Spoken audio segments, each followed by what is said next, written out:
Hey guys, my name is Christy and this is my Crafty Country.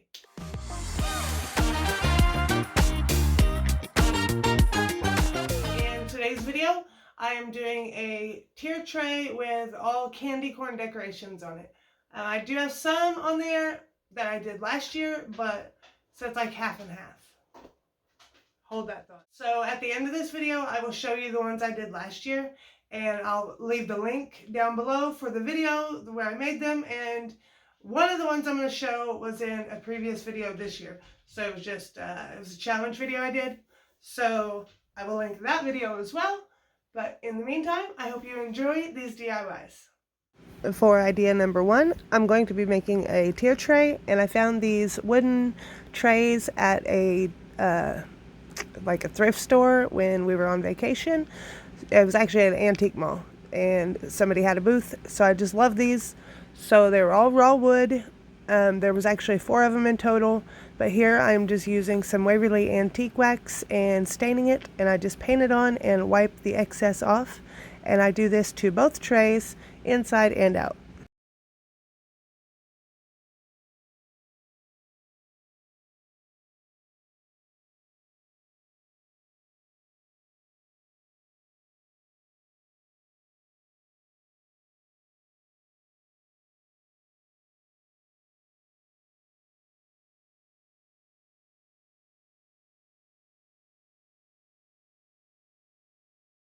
Once the trays are dry, I'm going to use 2 of these candlestick holders, and I use E6000 and hot glue to attach them, and I do it like top to top. And then I spray painted them with some matte spray paint, some matte black, and then I'm going to use those as the middle post. Now here I am just measuring to kind of center where I'm going to put the candlesticks. So I just center the bottom of the tray that's going to be on the top and the inside of the big bottom tray. So just because I'm notorious for getting tier trays crooked, so I'm not risking it on this one, because I really love this and I want it to turn out exactly the way I see it in my head. So again, using the E6000 and hot glue, and if you haven't ever done that, the E6000 is really strong super glue, and the hot glue just holds it in place until the E6000 sets up, which it takes about 24 hours before you even want to mess with it. So just get it hooked on and then just leave it be. Now I do put extra hot glue around the edge after I get it anchored on there, just to be sure that it doesn't move.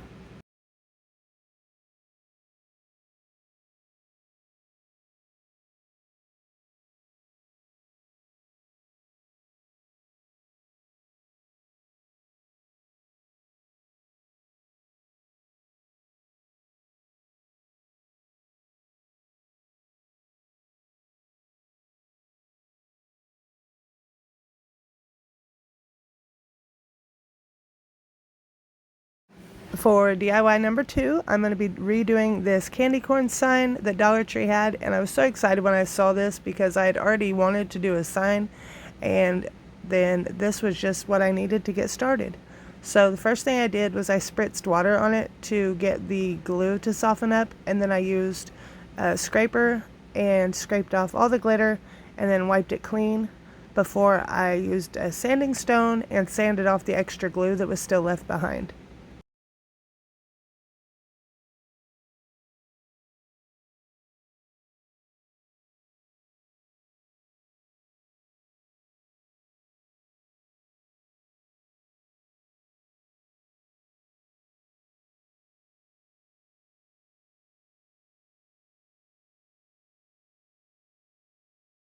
Next, I'm going to use some Waverly chalk paint in the color plaster and cover the entire board.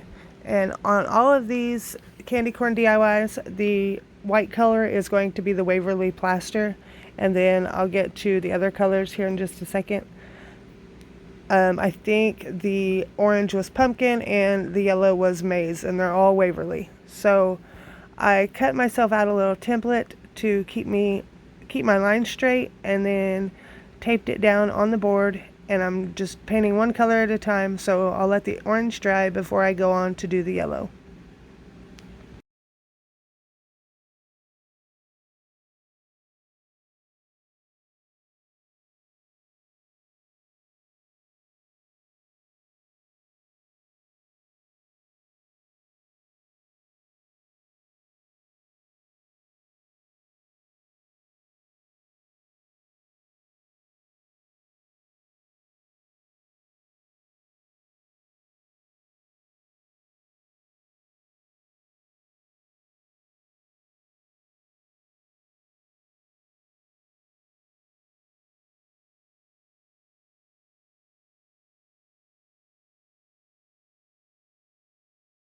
Once all of that was completely dry, I just went in with my black paint pen, which I think I got at Walmart. I got a set of them. But I just went around the edges and did some dots and dashes just to kind of give it a little bit of dimension, kind of break up the solid colors. And then I'm going to draw on a face, like a Jacko Lantern face. And first I drew it on with my pencil, and then I went back in with my paint pen. Now here I am using the chalk paint only because it did a thicker coat and covered a little bit better, but if you're scared of going outside the lines, by all means use the paint pen. Now all I did was I just made little white circles for inside the eyes, and then I did 2 extra little dots next to the larger white circles. And now all there is left for this guy is to make a decoration for the head, or for the top. So I did decide to go with a buffalo check bow. Dollar Tree does sell buffalo plaid ribbon, but this was a like 1.5 inch, and I think Dollar Tree's is 2.5 inch, but you can still make it work.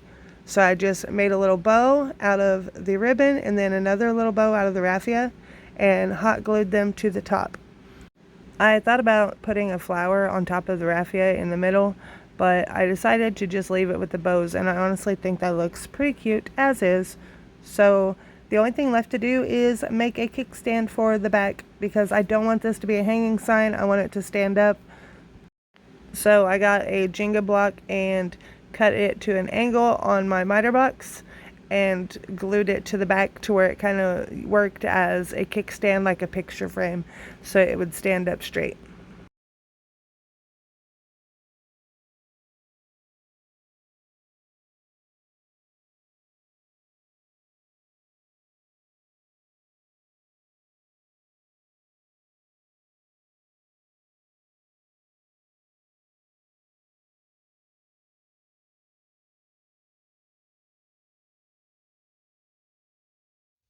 If you have not already done so, if you're loving these DIYs, go ahead and give me a thumbs up down below and hit the subscribe button. And if you hit the bell right beside it, it will notify you every time I upload a video. So that will greatly help me grow my channel. When it comes to growing my channel, I'm almost to 2,000 subscribers, and I do have a giveaway that I'm doing. So I'm going to link the giveaway video below to where you can go down and check out how to get qualified to enter. And I think I'm like less than 50 more subscribers. So go check out that video and share my channel, or this video, or the video or the channel, your choice. And just let me know in the comments on that video over there, and you'll get entered. So go over there and check that out to get the full rundown on how to do it.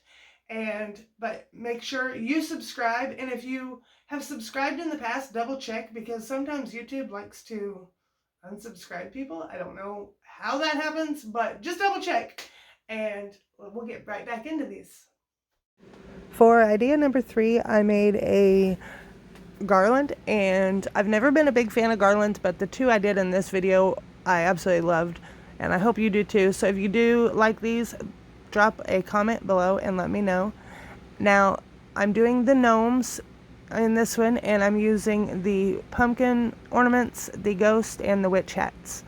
So to cover the pumpkins, I'm using the black glitter Cricut vinyl. So I just smoothed it on the front, and I did cut the stems off to make it easier to sand around the edges to get the excess vinyl off, but I just covered the front with the vinyl and then used a sanding stone and sanded off the edges. That way it's much easier than trying to trace it out and cut it, and this vinyl is pretty thin, so it sands off really easy.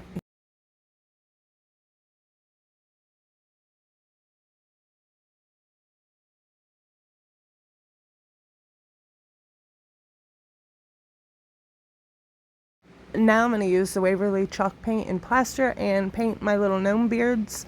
Now the ghost's eyes and mouth will be covered with the witch's hat, so I don't worry about painting up there.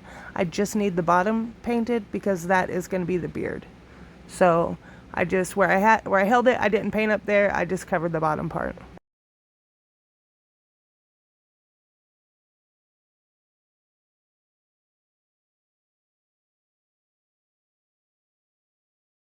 One part I did not get on here was the witches' hats. I did just use the pumpkin chalk paint and painted those orange.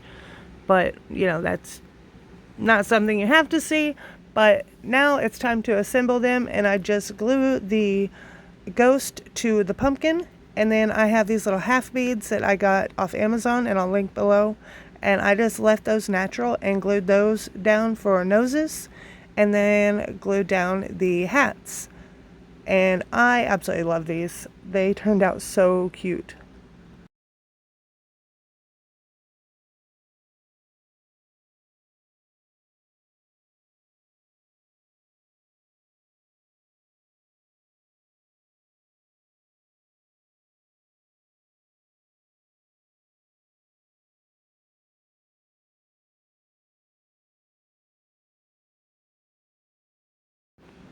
To attach them, I just hot glued them to this nautical rope, and then I used some strips of fabric and tied them onto the rope in between the gnomes, just to make like little, it's a rag garland. And you'll see I tear up the fabric, I just cut slits in it, and then just start ripping it off. But here, before I get the fabric on, I almost forgot I did this part. I did use the Waverly chalk paint in the color Elephant, and I distressed the little beards and then the entire gnome to where they look more rustic and not as, you know, clean and vibrant. Like, I don't want the open lines like flat black. I want it a little bit weathered.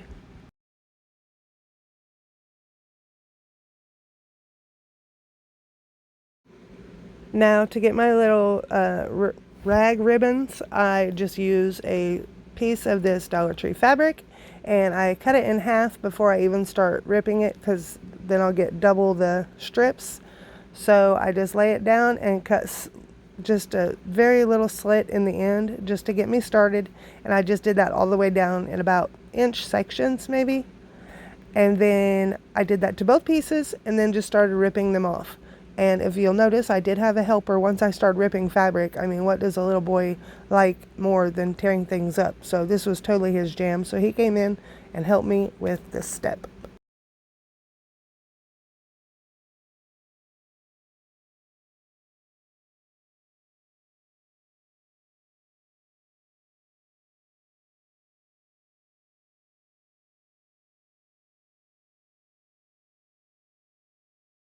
So next we just tie it onto the rope, and all I did was loop it around and tie it in a knot. And I did like 5 in between each gnome, I think, just as many as you think you need to do to fill it out.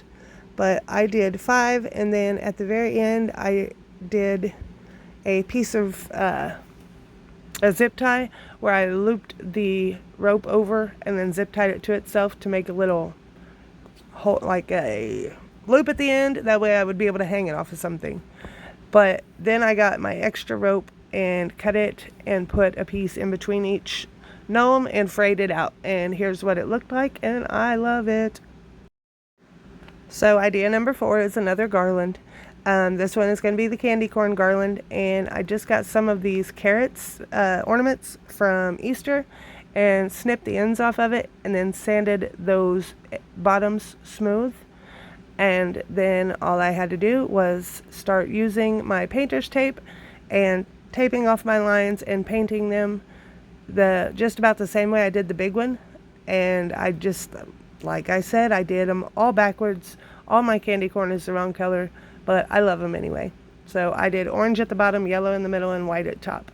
So I just did them in stages, letting each color dry in between, and then taping off the next section and moving on.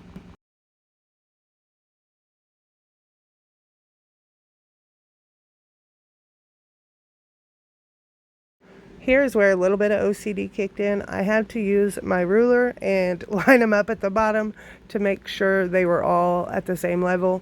That way they would all have the same amount of orange and yellow. And yeah, you could just do them all goofy. It doesn't matter. I just wanted mine to be straight. So here I am taping them off and getting those paint layers going.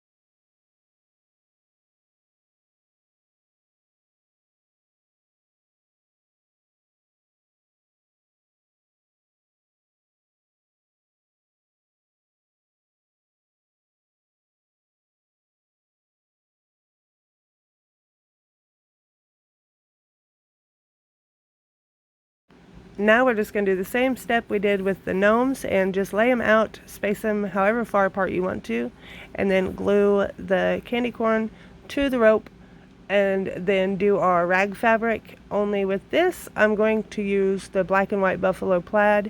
I thought it looked good up against the yellow and orange. So just a little bit of hot glue, and at first I started putting it on the rope, but then it was just dripping off.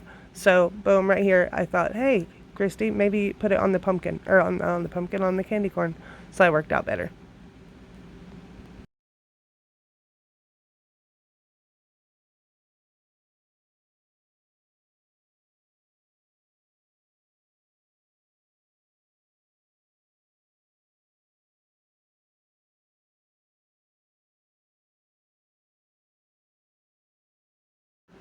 So again, cut slits in your fabric and then tear it into strips about an inch, maybe an inch and a half wide. I think I did these a little bit wider because of the fact that the plaid, I wanted to get one set of squares, black squares, and one set of white squares in each one.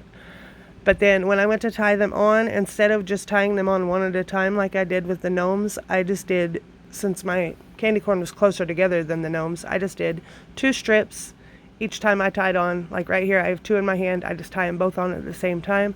And then I jump in between the next set and do 2 strips at the same time and just keep repeating that process all the way down the end.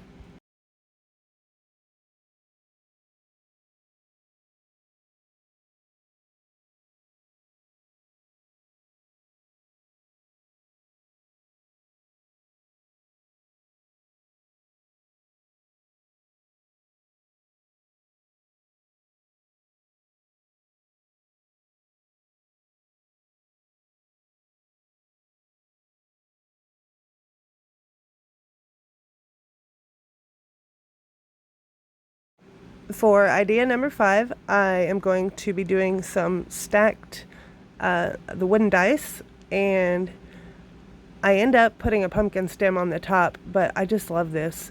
So I used the same colors and I painted each one its own color, and I wasn't too worried about getting it full coverage. There was spots where it was thin and you could see some of the wood through it, but that really didn't matter because once I get these all together, I use my sanding stone over them anyway, so I thin out the paint in different spots so you can't even tell.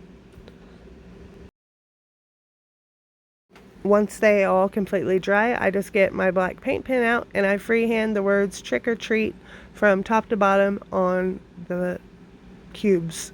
So here I flipped it to where I found a side I liked better. And then I wrote or on this one and then treat on the next one, and then I just used hot glue to put them together. If you're worried about them coming apart, you can use wood glue, but I wasn't too concerned.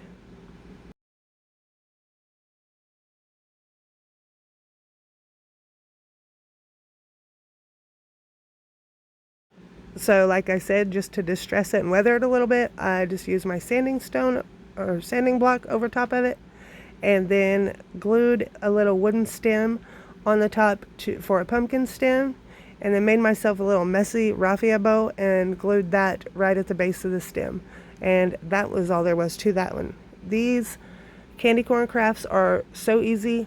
All you need is some paint and a little bit of time, and these are legit. Anybody could do these. If you have a Cricut, that might work better for you if you don't like freehanding, but if it doesn't bother you, just get you a paint pen and go to town. I have a Cricut, I just didn't want to get it out.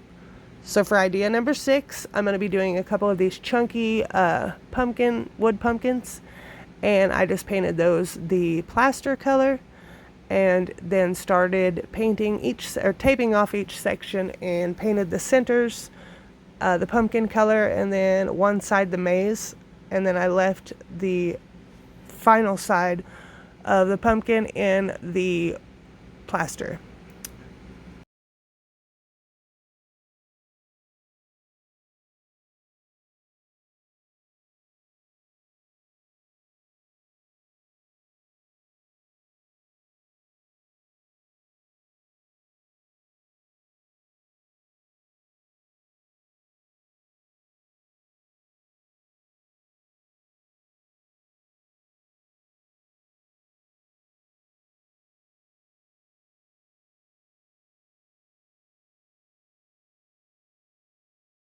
Once they dried, I used the paint pen again and just did like the stitching look around all the edges, and I thought that turned out really cute. And then I ended up using, I don't think I put it on camera, but I did go over with the sanding stone because there's cool ridges in these pumpkins and it makes them look a little bit more weathered.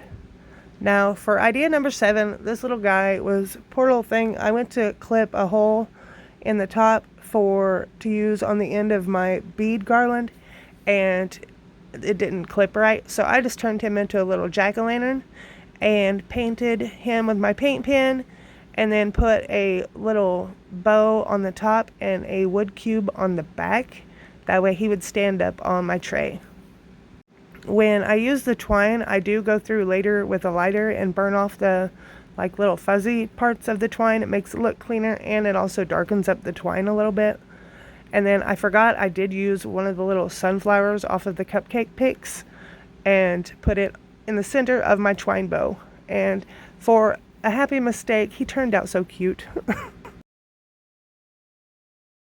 Okay, so the first one I'm going to show you from last year was easy peasy. All you needed was a white pillar candle, some spray paint or chalk paint, and some raffia. So all I did was use painter's tape, tape it off. I painted the bottom orange, and then I taped that off after it dried and painted that yellow, which I'm notorious for doing my candy corn backwards. I noticed after I did them last year, and I told myself I wasn't going to do that again this year, and I did it anyway. So in Christy's world, candy corn is yellow in the middle and orange on the bottom, but everybody else's it's orange up here. So whatever. I still love them. That's all that matters, right? But I think what was okay. See, this helps throw me off. So I'm just going to go with the fact that it doesn't matter, because on the Dollar Tree's fabric, it is orange on the bottom. So I'm going to show that to my husband because he laughs at me because I got so frustrated about it. This is my little gnome I made from a light bulb terrarium and some of the Dollar Tree fabric, and I got the ribbon for the beard at Big Lots, and then his nose has glue on it, glue strings just chilling. A ping pong ball, one square of the fabric covered everything I needed to do, and obviously one of the little wooden words from Dollar Tree. So altogether, this guy cost me less than $5, because this came in a pack of 3, so that's less than $1.25. That came in a pack of 6, so that's less than $1.25. I used less than a whole sheet of the fabric, a whole swatch. I think that's the word, of the fabric, and one terrarium. Oh, and a bag of the sand, the white sand.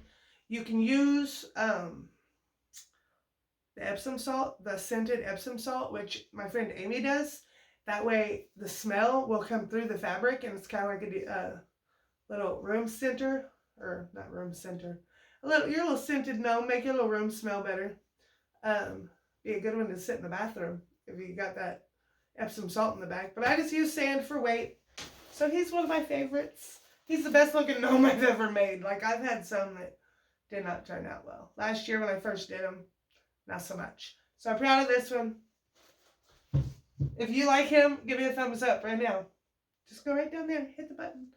Help me out on YouTube. Okay, so I'll set these back here as I show them. That way I don't get confused, because that's easily done. On this one, I used this leaf from Dollar Tree. It's supposed to be a candy dish, I think. But the colors, okay? There's the pumpkin and the leaf. And they just, the colors are just blah, like crazy shiny and tacky, in my opinion. So I used chalk paint on my leaf, and then used the circle paint sponges, I think they're stencil daubers, whatever you want to call them. I don't know what it says on the package. But I just used 2 different sizes and 2 different colors, and did fall polka dots. So if you did want to put stuff in it, like if you want to put it on your entryway table and throw your keys in it or whatever, I would clear coat it or Mod Podge over it. I don't. I just throw packaged candy in there, so it's not a big deal. But if you're going to be throwing something like keys in there, it could chip the paint. So coat it over with something if you're going to get all wild. This one is from that video last year, and it is just one of these wooden pumpkins. Okay, the colors on all these. The colors are, it's Waverly paint, except for on the candle. These are Waverly paint. It's pumpkin and maize and plaster. So there you go. And I just used a piece of the berry garland to make a little hanger for it. A wild bunch of raffia, and just one little flower. So that's less than $3 right there. The beads, I don't remember where I got the beads. I think somebody sent me the beads because I am in a Dollar Tree swap. It's a swap group on Facebook. I will leave a link to that below. You can come over and join that. We do monthly swaps, and it's kind of like a Secret Santa type of thing. I know times are tough right now, but you can always just come over there and see if it's something you like. And if you're looking for something, say you need beads like this and your store doesn't have them, just put a comment on there. Hey, has anybody seen these? And if you live, like I live in Indiana, if somebody in Texas has seen those at their store, they might just be like, hey, I saw those. How many do you need? And when they're there, they pick some up for you and you pay them to ship them, and it's a win-win, right? So just kind of a fun little way to help each other out. So I got the beads, and Dollar Tree does have beads. So we'll just say that's $1.25. And then, oh no! And then I broke it. Okay, tie knots better than me. Okay, problem solved. So the beads, and then I just used one of the little carrots that you saw me use in the garland, and I had an extra one, so I just used my little hole punch, just a regular hole punch you can get at Walmart, like you would use to punch holes in paper, and I just punched a little hole in the tip of it and tied it on. But like I said, tie better than me. So super easy, super cute, I think. Let me know what you guys thought in the comments below. If you liked them, let me know which one was your favorite. If you're new here, let me know. Just drop anything in the comments. I love to read them. I try to respond to as many as I can. And I will see you guys in my next video. Bye.